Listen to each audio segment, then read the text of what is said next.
믿음 생활하면서 중요한 게 많지만 또 그 중에 하나가 있다면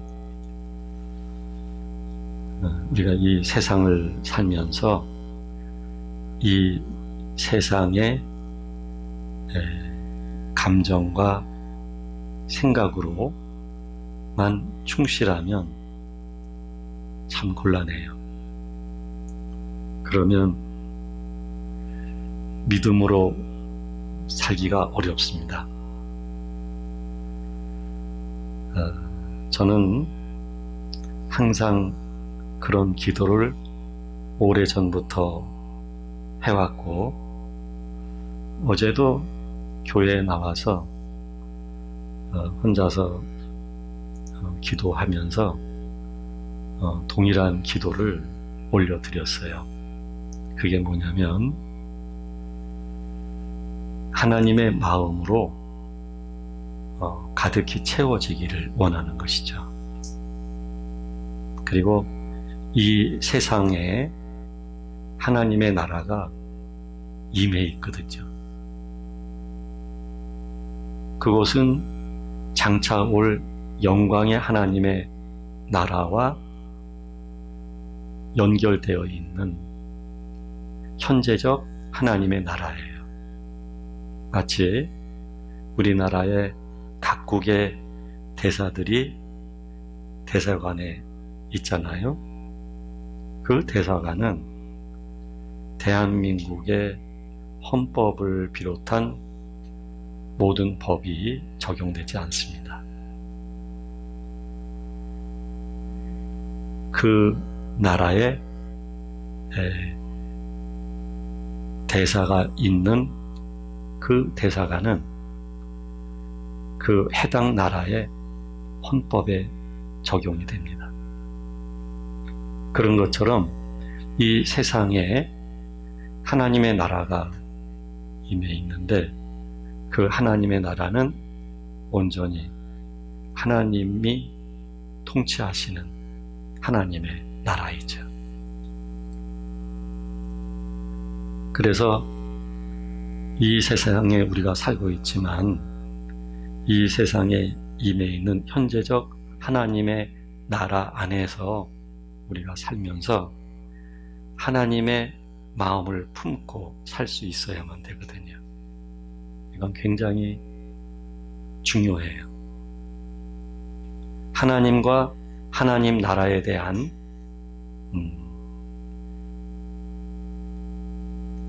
임재가 없이 그냥 이 세상의 사람으로 우리가 살면 이 세상의 사람들에 의해서 만들어진 그 시대 정신에 이끌려 살아갈 수밖에 없는 것이죠.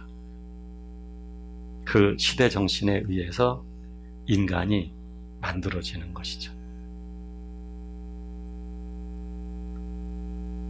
그 결과는 사망입니다. 그러므로 우리는 이 세상을 살면서도 이 세상의 원리로 살아가는 사람들이 아니에요. 이 세상의 논리로 살아가는 사람들이 아니에요. 그것을 외면하거나 무시하지는 않지만, 그러나 우리는 철저히 세상의 방법으로 사는 사람들은 아닌 것이죠. 따라서 세상에 의해서 상처받아야 될 사람들이 아니에요. 세상 때문에 절망해야 될 사람들도 아니에요. 왜냐하면 하나님의 사람들이기 때문이죠. 하나님께 속한 영적인 사람들이 된 거예요. 이건 굉장한 은혜이고, 그리고 삶이 완전히 달라진 그 본질과 근원 자체가 바뀌어진 삶이 되는 것이죠. 그래서 세상 사람과 똑같이 살면 안 되는 거예요. 그래서 똑같은 방식으로 이긴 거를 영적 승리라고 생각하면 참 곤란하는 거예요. 세상 사람으로부터 지배받는 게 아니라 오히려 지배하는 게 그게 하나님의 뜻의 실현이 아니에요.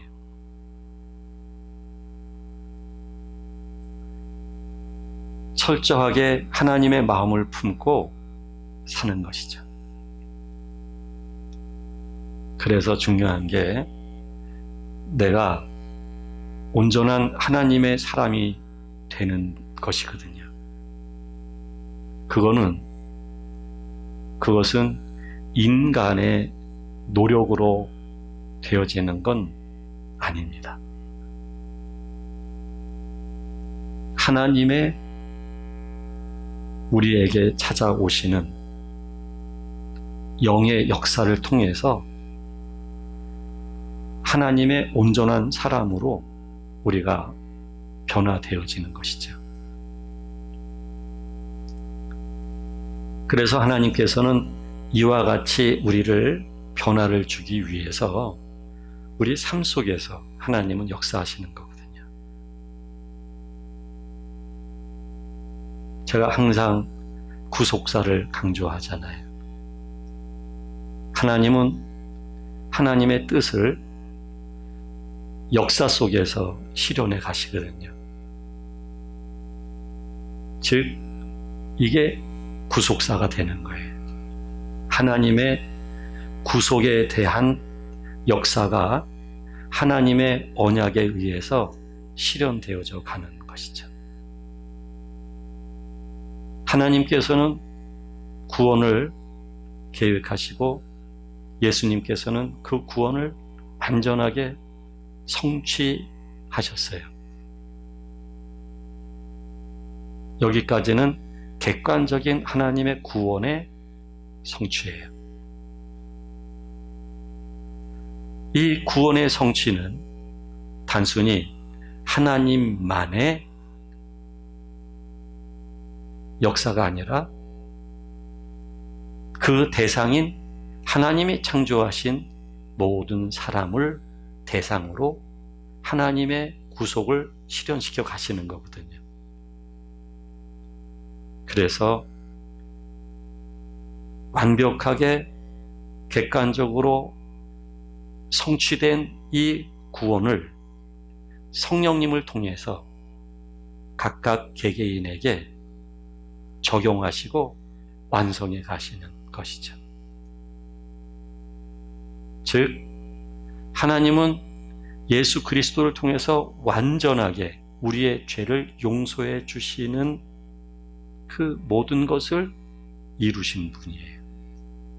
우리를 구원하실 수 있는 그 모든 것들을 성취하신 분이에요. 그거를 이제 성령님을 통해서 각각 개개인에게 적용을 하시는 거죠. 그래서 성령님이 우리에게 찾아오시는 거예요. 예수 그리스도의 십자가의 죽으심에 우리를 인도하셔서 그 십자가에서 정과 욕심이 죽게 하시는 거예요. 우리의 육체가 예수 그리스도의 십자가에 의해서 죽도록 이 역사를 하시는 분이 성령님이신 거죠. 그리고 성령님은 예수 그리스도가 부활하신 것처럼 하나님의 생명을 통해서 우리가 부활의 영광에 이르도록 우리를 인도하시는 거거든요. 마침내 하나님이 거룩하신 것처럼 우리가 거룩한 하나님의 자녀로, 즉 하나님의 마음을 품은, 우리 안에서 역사하시는 분이 하나님이시니까 그 하나님의 마음이, 우리 생각도 마음도 이 모든 것이 다 그 하나님의 그 생명과 그 거룩함으로 이렇게 묻어나는 거죠. 그래서 용서도 되고요. 욕심이 아니라 사랑하는 마음이, 온유한 마음이. 이건 예전엔 우리가 생각은 있지만, 그렇게 살고 싶었지만 그렇게 사라지지 않은 것들이 그렇게 사라지는 사람으로, 우리 안에서 영으로 역사하시는 하나님으로 인하여 사라질 수밖에 없는 그런 사람이 되어지는 것이죠. 그러면 여러분, 사실 문제될 게 없어요. 문제될 게 없어요. 모든 게 다 감사한 것이죠. 모든 것이 다 은혜. 그래서 하나님을 감사하고 하나님 앞에서 기뻐하면서 우리 안에서 역사하시는 그 성령의 역사를 쫓아서 그냥 살아가는 삶이 곧 우리의 삶이 되어지는 거예요. 하나님을 거절하고 하나님의 성령의 역사를 거부했던 우리들이었거든요. 뒤꿈치에 힘을 줘서 안 끌려가려고 했던 사람들이었거든요. 왜냐하면 전혀 새로운 길이니까요. 새로운 것에 대해서는 우리가 좀 긴장하잖아요. 그리고 그것이 우리 육체라고 하는 성향과 다른 영역이라고 한다면 더더군다나 우리는 싫어하거든요. 죽을 것 같고 말이죠. 너무 괴로운 거예요. 그렇게 안 되는 거예요. 그러나 하나님이 우리에게 한 가지 한 가지 역사하시면서 우리의 본질 자체를, 자연인의 본질을 영적인 사람으로 그렇게 하나님이 우리를 안에서부터 다듬어 가시는 거예요. 그러므로 하나님은 우리 생활 속에서, 우리가 살면서 사건을 만나고 모든 상황에 직면하게 되고 이 모든 과정들을 통해서 하나님은 우리를 다듬어 가시는 거예요. 우리를. 가끔 그런 말씀 드리잖아요. 그분이 그렇게 살 만한 분이 아니에요. 그런데도 그렇게 살아요.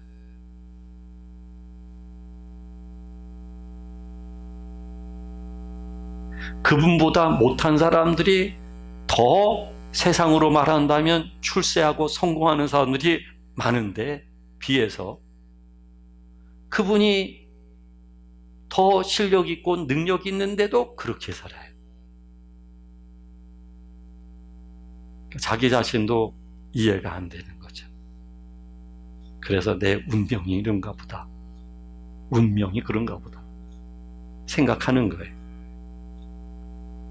근데 그 안에 여러분, 미처 내가 알지 못했던 하나님의 역사가 있는 것이죠.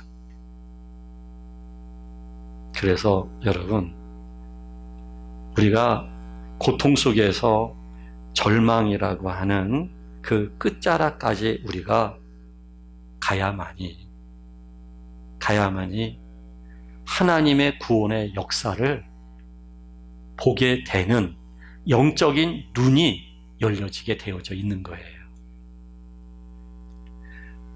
그 자리까지 가기 전에는요, 아무리 기도를 많이 하고 성경을 많이 읽고 한다 할지라도 그냥 종교 활동이라고 말할 수 있을 거예요.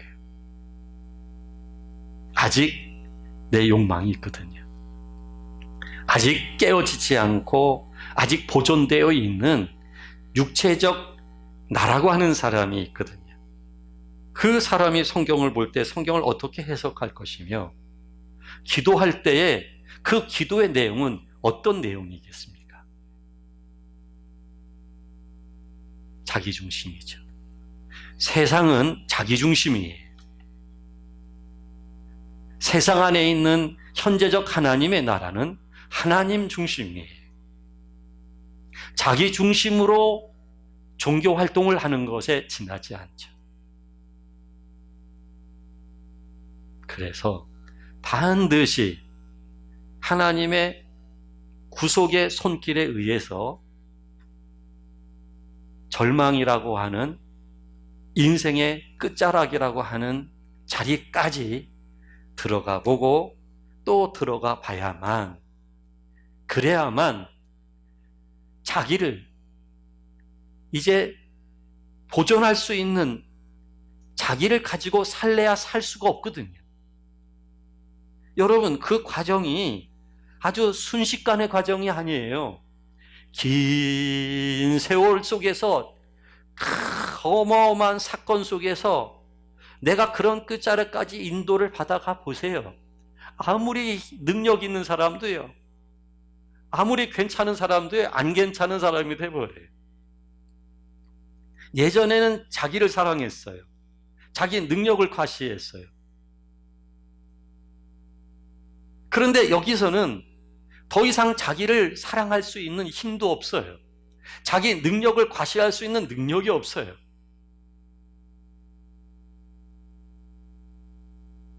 믿음 생활이라는 것은요, 여러분, 자기를 과시하는 자리가 아닙니다.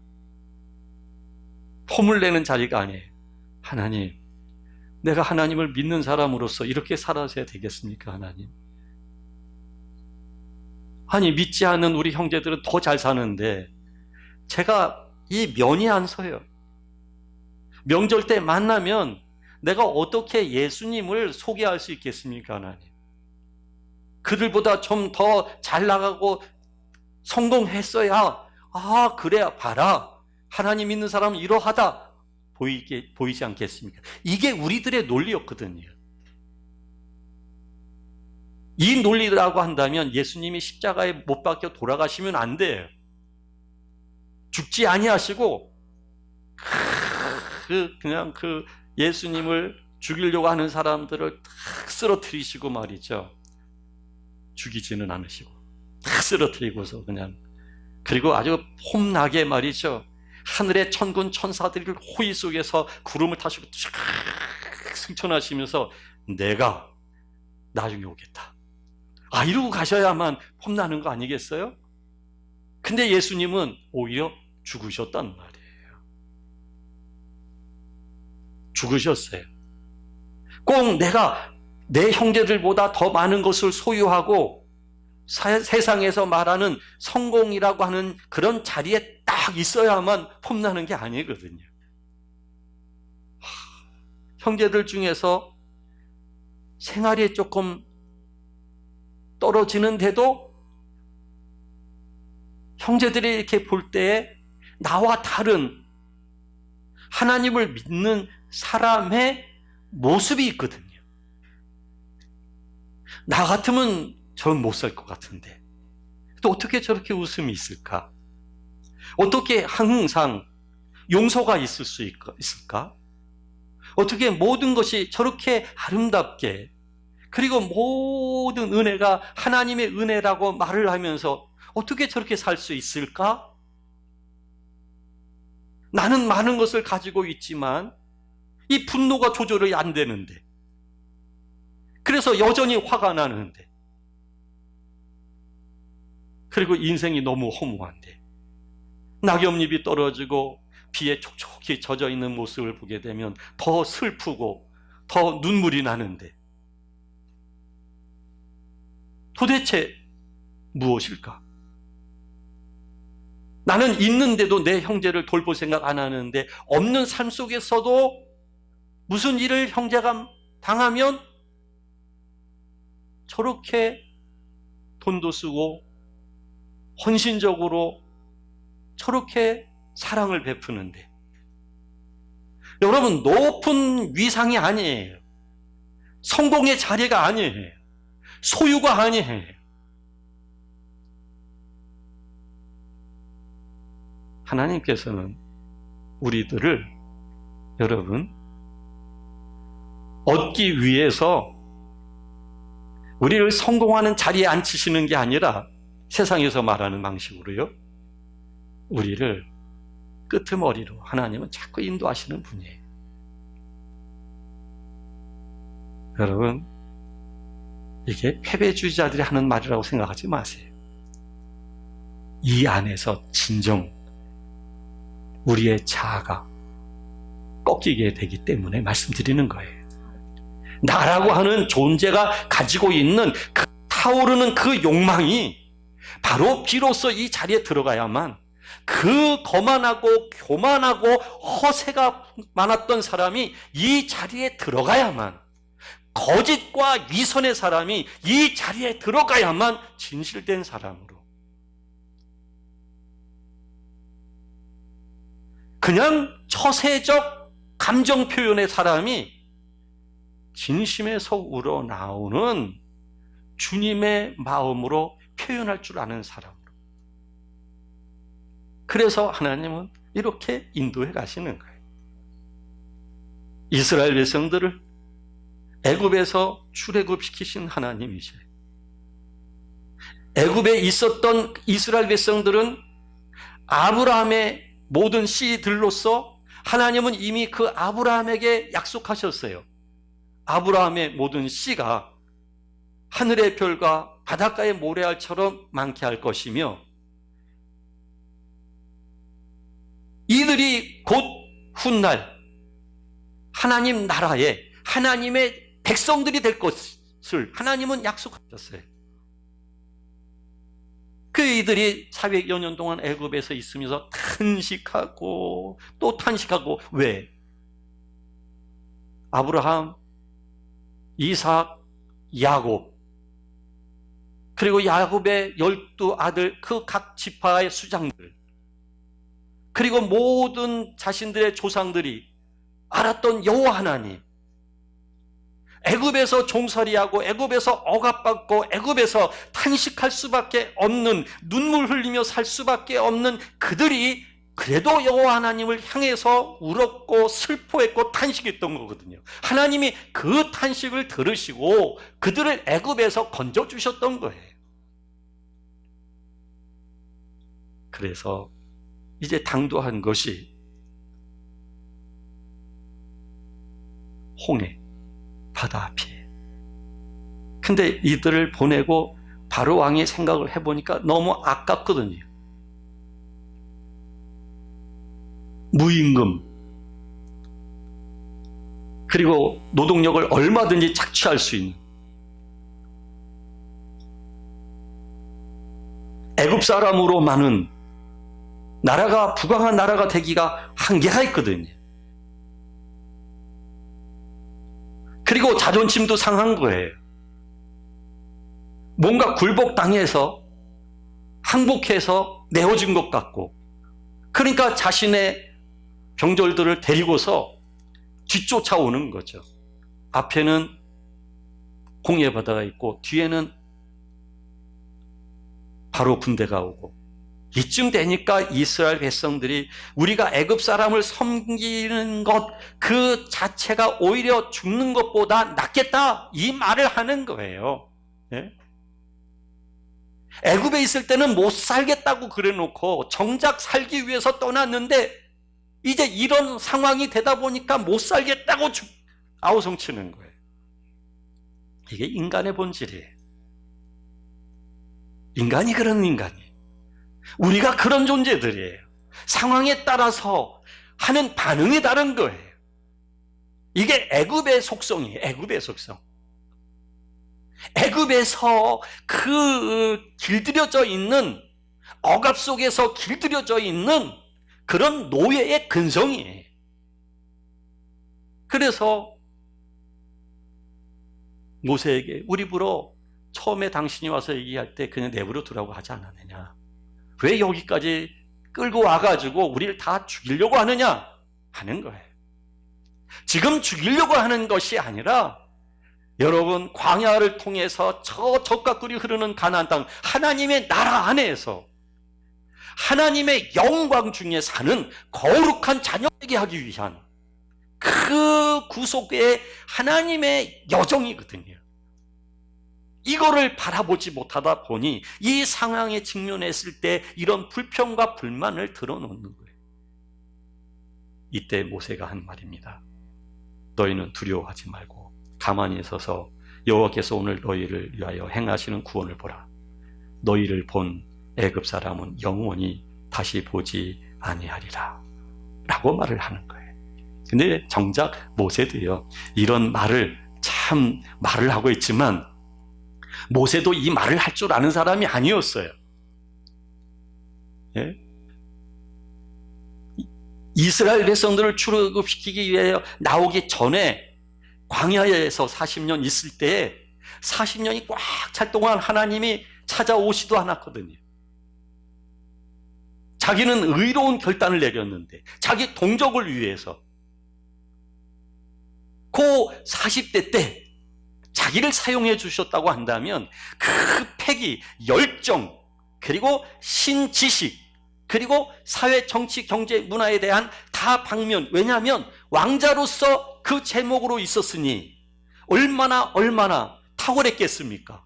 그때 나를 사용해 주셨다고 한다면, 근데 40년 동안 있으면서 다 녹슬고 뼈도 말이죠, 삐걱삐걱 소리가 나고 안 아픈 데가 없고 인생 다 끝나버린 거예요. 하필이면 왜 지금 찾아오셨느냐 이거예요. 왜? 내가 그렇게 궁궐에서 도망쳐 나왔을 때, 아니 왕이 될 사람이었는데 동족을 생각해서 살인한 것이고, 그리고 쫓겨왔을 때 그때는 나를 모르는 척 하시더니 40년이 지난 다음에 이 안에 하나님의 구속 역사의 신비스러움이 숨겨져 있는 것이죠. 모세를 하나님이 쓰시려고 하니까 모세를요 완전히 녹여버리셔야만 되는 거예요. 여러분, 세상에 탁월한 그런 능력이 하나님의 일을 아주 탁월하게, 아주 효과 있게, 영광스럽게 만드는 일이 아닙니다. 그래서 고린도 전서에서 그러잖아요. 사도 바울이, 너희 중에 학식이 있는 자가 있느냐? 미련하다는 거예요. 네? 근데 미련한 우리를 오히려 지혜롭게 하지 않았네.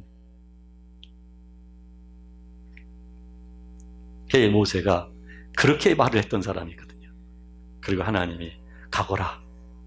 가서 나는 말도 못합니다. 아니 내가 가서 또 누가 보냈다고 말을 합니까? 그리고 그곳에 가면은 내가 너는 또 누구냐 그러고서 그 이스라엘 백성들과 함께 하지 않았기 때문에 정통성을 내가 그 정통성을 인정받을 수 없어서 내가 어떻게 그들의 지도자로서 제 역할을 할 수 있겠습니까? 그동안 하나님 가거라. 그냥 지팡이 하나 들고서 가거라. 때가 꼬질꼬질한 지팡이에요, 여러분. 이까짓 거 갖고서 내가 어떡합니까? 보내려면 나에게 좀 능력을 주시든지. 네? 그냥 거부하는 사람이 있으면 그냥 손으로 턱만 해도 그냥 폭 쓰러지거나 말이죠. 그냥 네?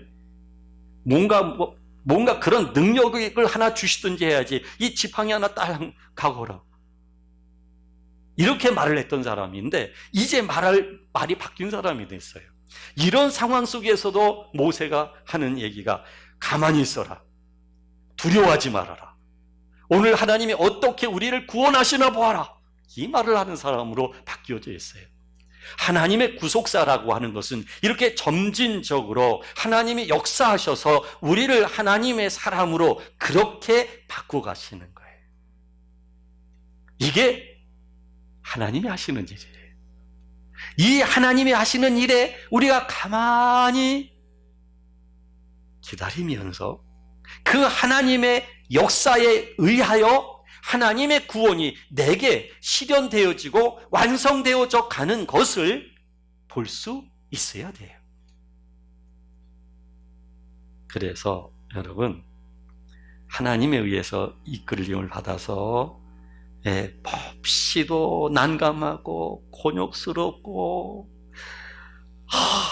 괴롭고 그렇게 살고 있는 대로 팔다리가 다 부러지고 꼼짝할 수 없는 사람이 돼서 그 끝자락까지 딱 와 있게 됐을 때, 이 자리에서는요, 여러분, 여기서는 뭔가 내가 출구를 찾으려고 하면 안 돼요. 지금 이스라엘 백성들에겐 방법이 없어요. 앞으로 가도 홍해가 있으니 갈 수가 없어요. 빠져 죽어요. 네? 그 홍해에 내가 다녀왔더니 이 무릎만큼밖에 물이 없더라. 무슨 거기에 바로 군대가 빠져서 다 죽어. 그냥 건너가면 되지. 근데 성경에는 이스라엘 백성들이 건너갔어요. 홍해가 갈라져서. 그런데 바로 군대가 쫓아오다가 그 홍해 바다에서 물이 다시 섞여지면서 빠져서 다 죽었어요. 기적 아닙니까, 여러분? 그러니까 우리가 이렇게 말할 수도 없고 저렇게 말할 수가 없어요. 홍해가 얕다고 해도 기적이 나타난 것이고, 홍해가 깊다고 해도 홍해가 갈라져서 건너간 것도 기적이고, 이게 놀라운 역사예요. 그 이스라엘 백성들은 앞고 뒤도 방법이 없어요, 여러분.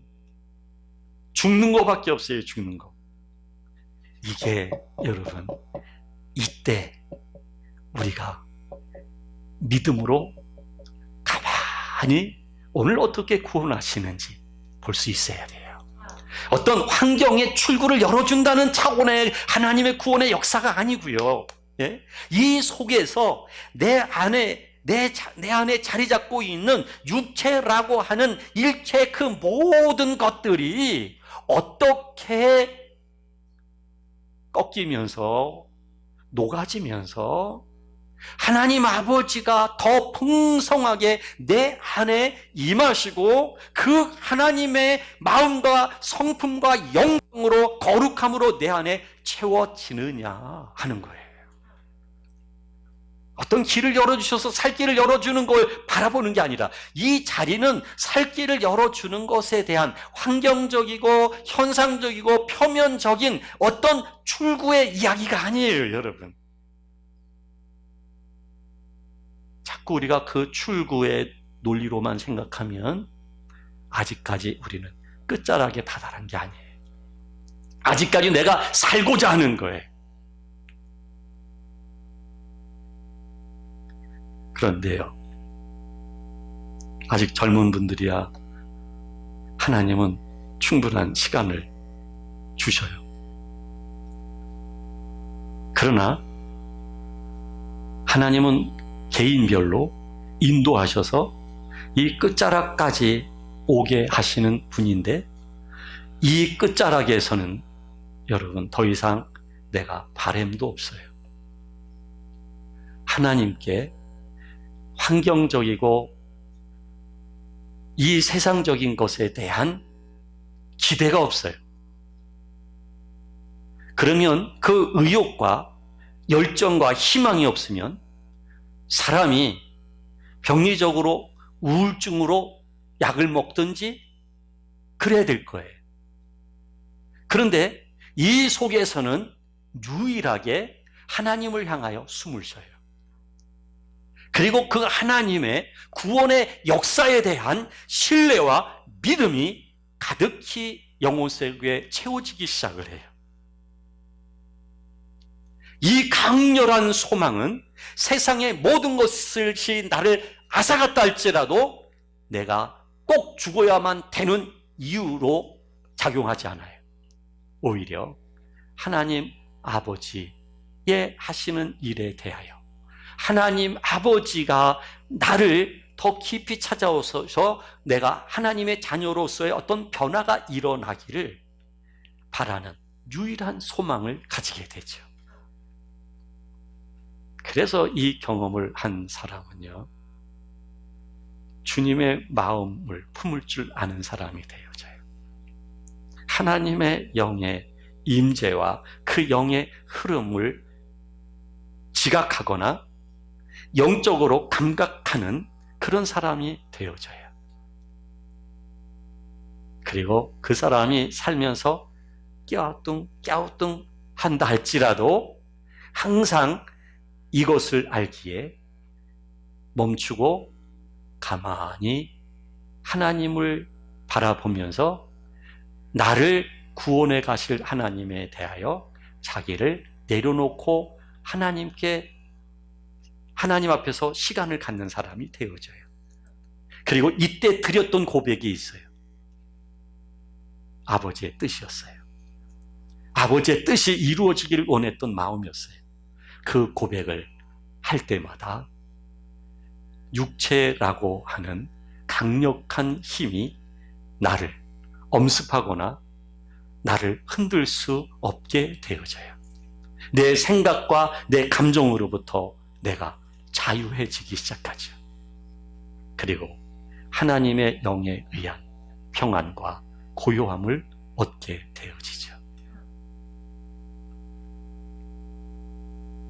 이럴 때 이 세상에 사람으로서의 생각과 감정으로 사는 게 아니라 하나님 나라 안에서 하나님의 마음을 품고 살아가는 진정한 성도가 되어지는 것이죠.